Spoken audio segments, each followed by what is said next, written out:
morning guys! Welcome back sa ating new video. Happy Sunday everyone!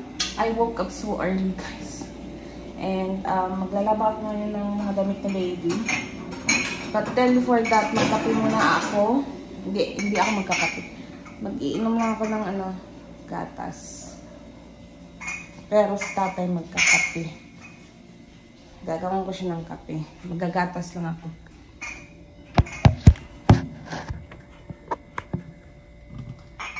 So, maga ako nagising. It's around like, mag-alala 7 pa lang. So, gawa tayo ng, magtitimpla ko ng kape. Ay, Milo pala.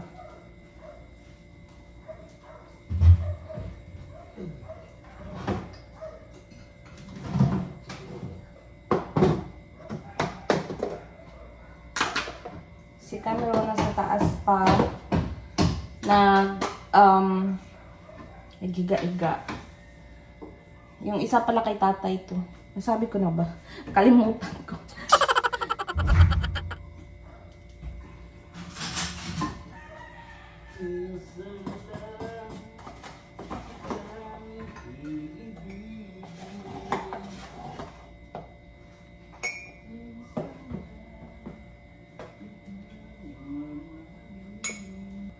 Yung gatas na iinumin ko is yung fresh milk lang. Iinitin ko lang siya. Lagyan ng asukal.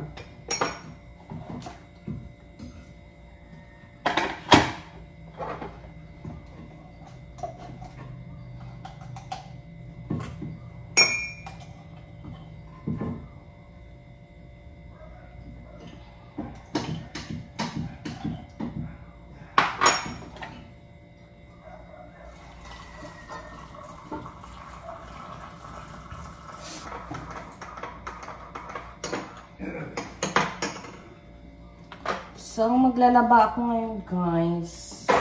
Kasi hindi pa ako nakapaglaba.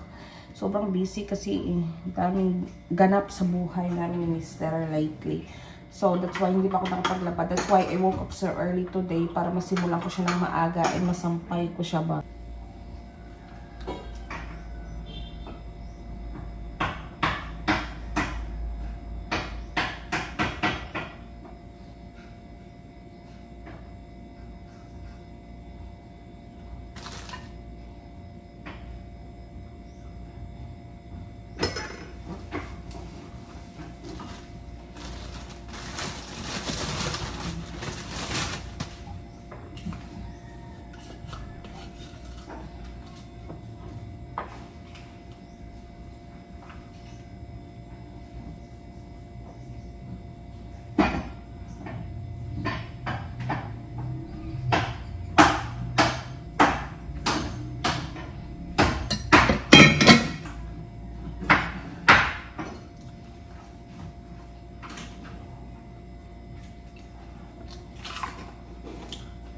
Si Mr. pa lang yung nag-aayos guys ng mga labahan sa labahan namin. Ipapalaundry namin yan. Yan.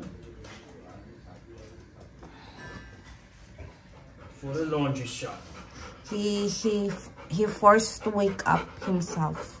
Huh? You force yourself to wake up because you have no choice. Why? Mga Mars, ito na pala yung mga labahan ni baby. Lalabhan na natin finally. In kaso por kaso. Lalaban natin siya. Hand wash lang ito guys. No? And kunin ko lang yung sabon niya.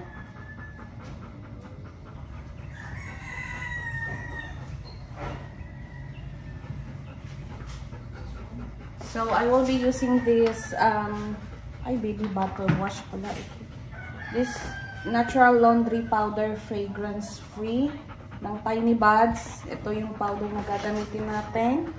And then ito naman yung fabric conditioner ni baby. Tiny Buds din to guys. Ito din yung gagamitin. Ito naman ay sweet honey scent. So let's do this.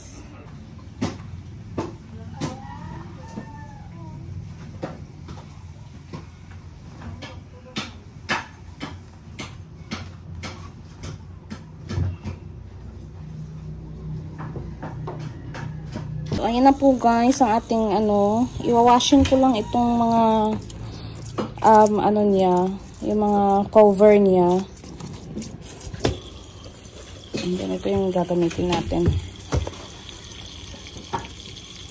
Iwawashing ko lang yung mga cover niya, and then yung mga damit niya is i-hand wash ko lang siya.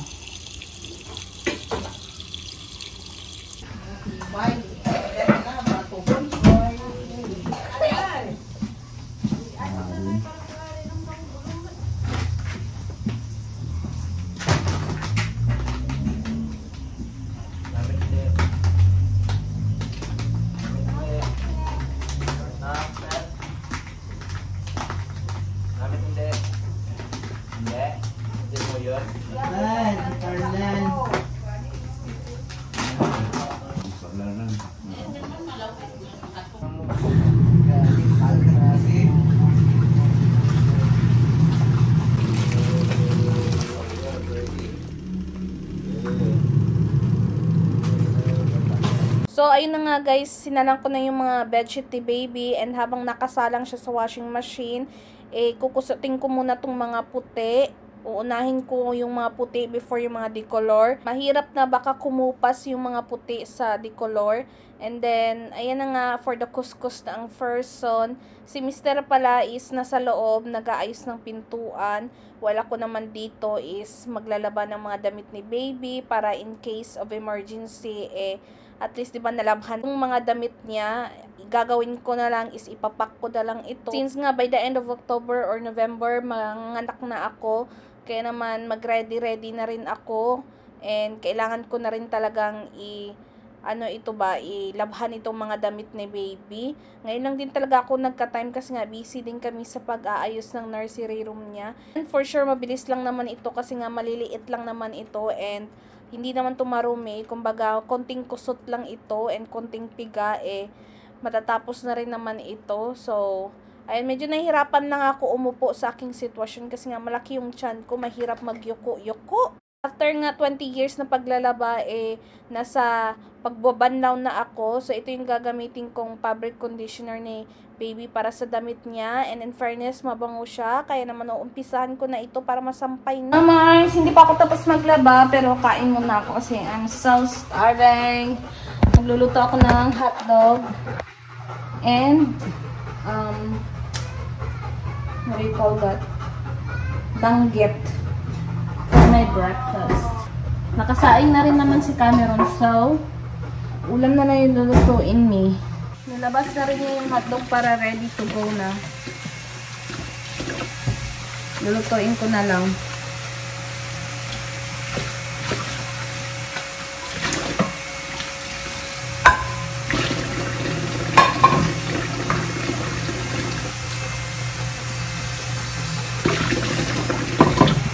So, ayan guys, niluluto ko na yung hotdog. And egg na dalawa kay Mr. Naluto ko na rin. Ayan sa akin, danggit. Hindi na ako mag-e-egg.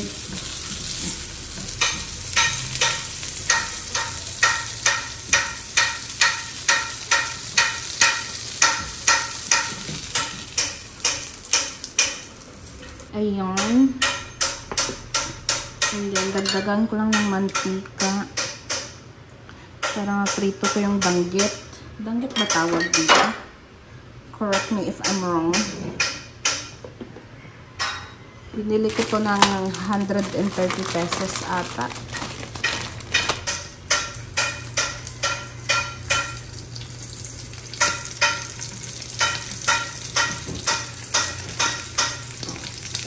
So, ayun na yung breakfast guys. Danggit and hotdog. And may saging ako siya. Yan naman kay Mr. Hotdog and egg. Yung saging pala is galing sa kay Father Alan. Shout out sa'yo.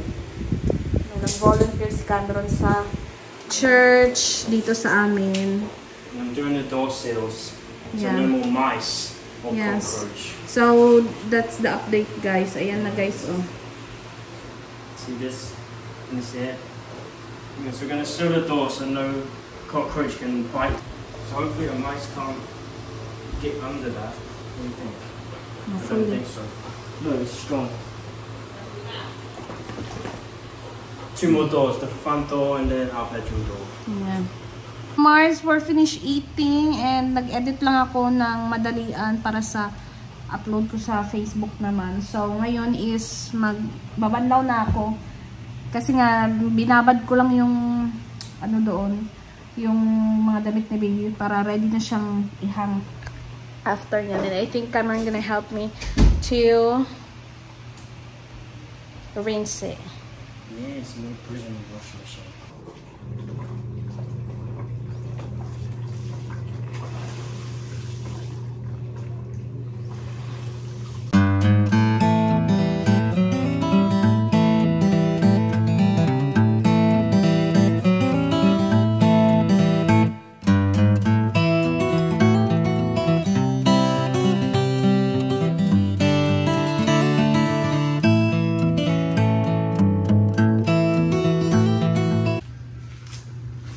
That's not dirty, the wire.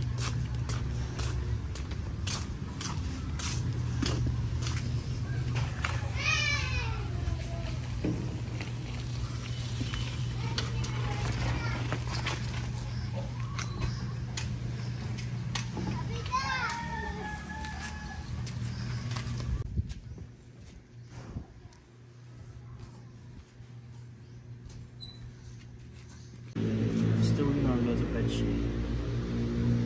The wire.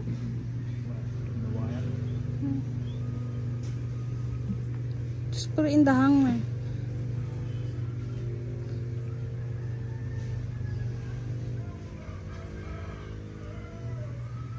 Guys, ito pa lang yung nalabahan natin. Ito na yung nalabahan natin pala. So, yun yung iba. Ayan. Hindi yan sa wire naka sa parang yan, plastic wire para hindi magkaroon ng yung rust ba. So, ayan, konti lang yung damit ni baby kasi nga naman kasi siyang lumaki, 'di ba? And also, hindi na ako bumili ng madami pa kasi yung si Miss Carla is nagpadala kasi siya ng mga damit ng baby. So, instead na bibili pa ako, yung baby is mabilis naman siya and ang dami niya kasing binili talagang damit, guys, kaya ayun, konti na lang talaga yung binili ko and inaantay ko yun. Napadala na niya nung August pa, medyo matagal lang yung pag-ship, ewan ko kung bakit, pero hopefully this October before ako manganak makaabot siya, and para masuot ni baby. Madami pa naman siyang newborn na damit na binili and ang gaganda pa. So, ayan na lang muna yung mga basic color, yung mga white. So, inano lang ni Mr. Binanlawan niya lang yung iba, yung mga decolor. And then, yung mga puti is tapos na. Finish now? No!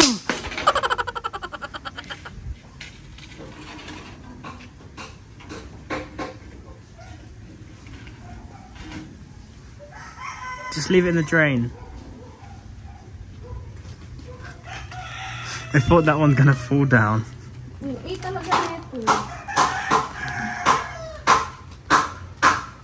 So we wash everything.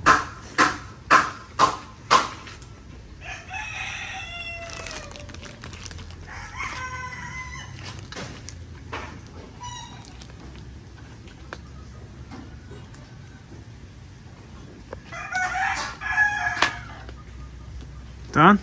Done. And wait till it dries. This looks loads. It's only for one child.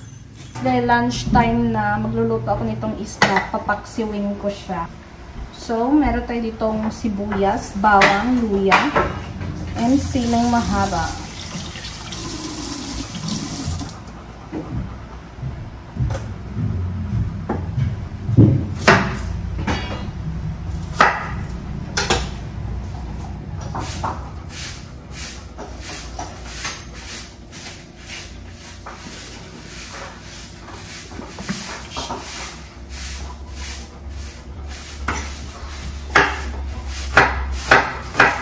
Sarap kasi yung paksiw after mo maglaba, tapos paksiw ulam mo, mapaparami ka ng rice.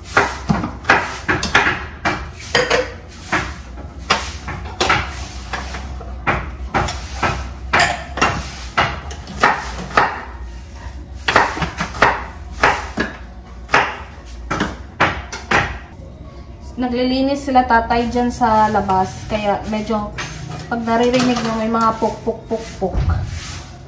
Naglilinis kasi sila ng mga kahoy dyan na ginamit nila ng last time na naggawa sila.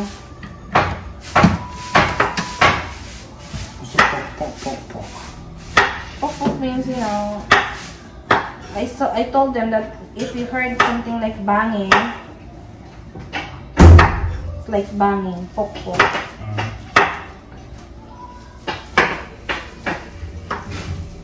Guys, ito na yung ulam ko. Magkakain na ako. May kanin na rin ako dito. Yung kaninang umaga. And then, kain na si Buntis. Lunchtime na. And gutom na rin niya. Kaya, kain tayo mga Mars. Guys, it's already afternoon now. And then, I just woke up. I took a nap after I do the laundry. And after I eat lunch. And then si Cameron's Maverick naglalaro. And then umuulan. Hindi pa rin tuyo yung nalabhan namin kanina. Kaya inano lang namin dyan sa hagdanan. Sinampay namin. And ngayon is nakabihis kami kasi nga doon kami kakain nila tatay sa Mang Inasal. Sama namin si tatay. Pero before that, pupunta muna kami ng Robinson kasi nga magbibili kami ng plancha.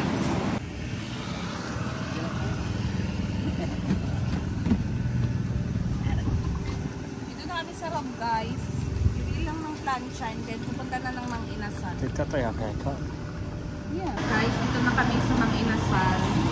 Saglit na kami sa Robinson. Thank you so much. Thank you. Kalima lang papunta. Kalima ka. Come on, spoon. Lima, ano lang ha?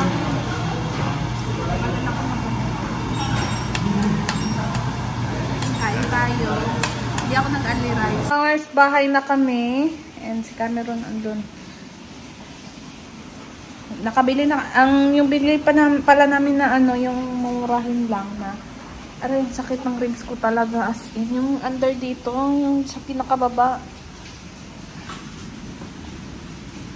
What are you gonna do that? I'm gonna do my picture. I'm just gonna take the back of it off. There's loads of clips. No, I'm just gonna, design it first. Sana may pa-design. Sakit ang ribs ko, te. So, nakabili na kami ng plancha. Pakita ko sa inyo yung nabili na yung plancha. Yung mumura niyang 700 plus lang. Kasi, yun lang naman yung plancha na available. Kaya, yun lang din yung nabili namin ni Mr. Where's the iron that we got?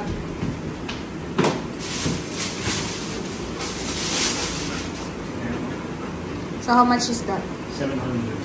Mga 700 lang yan. Well, we'll do for now. Yeah, murahin lang. Okay lang naman yan. Pang ano lang. As long as it has a steam. Yeah. It's good. Pang plancha-plancha lang ba? Kapag, kunyari, yukot-yukot yung damit. So, ayan na nga, guys, ang ginagawa ni Mr. Yung frames niya. Ilalagay niya yung mga medals niya dyan sa army siya. So, yan. Grabe ang sakit ng rib ko. Yun lang yung ganap natin for today's video, mga Mars. We will end this video now. Thank you guys for watching. Yeah. Please like and subscribe. And we hope to see you guys in our next video. Bye. Bye-bye.